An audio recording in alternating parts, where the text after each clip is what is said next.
नमस्कार दोस्तों, आपको किसी चीज की सख्त जरूरत हो और वो चीज आपको कोई वादा करता है देने के लिए, लेकिन जब देने का टाइम आया तो बस प्रॉमिस रहेगा। मराठा समाज का भी कुछ ऐसा ही हाल है जो आरक्षण का वेट कर रहा है पर डिसीजन आता ही नहीं। वाई आरक्षण इज इम्पोर्टेंट। मराठा समाज के लिए ये आरक्षण एक ऐसी चाबी है जिसे दिखाया तो गया है पर हाथ नहीं आई। सरकारी नौकरी और कॉलेज एडमिशन में कंपटीशन टफ है और मराठा आरक्षण से पॉलिटिकल इम्पैक्ट क्या गिरता है। अगर बीजेपी या कोई पार्टी मराठा समाज की बातें इग्नोर करती है तो इलेक्शन के टाइम पे उनको एक सॉलिड जवाब मिल सकता है और उनका वोट बैंक भी खाली हो सकता है।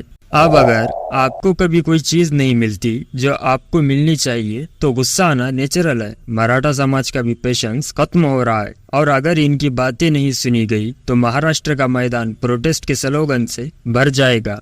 Economic impact. ये आरक्षण मराठा समाज के नौजवानों को जॉब सिक्योरिटी दे सकता है, लेकिन अगर ये इग्नोर होता है तो उनके ग्रोथ के रास्ते ब्लॉक हो जाएंगे और फ्रस्ट्रेशन बढ़ेगा। Impact on other communities. अब ओबीसी समाज भी टेंशन में है। अगर मराठास को ओबीसी से कोटा मिलता है तो बाकी ओबीसी कैटेगरीज को लगने लगा कि उनका शेयर कम हो रहा है। इस स्टेटमेंट पर गवर्नमेंट कोई क्लेरिफिकेशन नहीं दिया है कि मराठा को ओबीसी में आरक्षण मिलने पर क्या ओबीसी का शेयर्स घटेगी या अदर कम्युनिटीज की।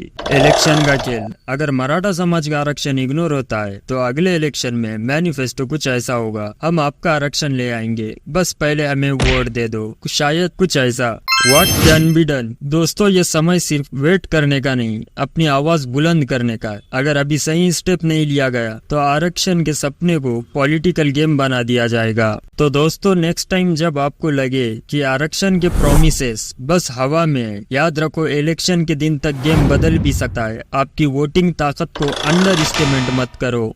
तो दोस्तों, समझ लो कि ये पॉलिटिकल गेम एकदम चेस की तरह है, एक गलत मूव और वोट बैंक आउट। अभी के लिए अपनी आवाज उठाओ और नेक्स्ट इलेक्शन के लिए तैयार रहो। कोई भी पार्टी आए या जाए, हमारी पावर तो हमारे हाथ में है और अगर आरक्षण के प्रोमिसेस सिर्फ हवा में उड़ रहे हैं तो आपकी वोटिंग ताकत से उन्हें सीधे जमीन पे लाने का आपके हाथ में है। जितने भी ट्विस्ट और टर्न्स इलेक्शन में आएंगे, हम सबको पता है कि एंड गेम कौन जीतेगा। तो मिलते हैं अगली बार एक नए पॉलिटिकल एक्सपोज के साथ। तब तक vote with power, not with pressure. जय हिंद दोस्तों। और चैनल सब्सक्राइब करना मत भूलना दोस्तों।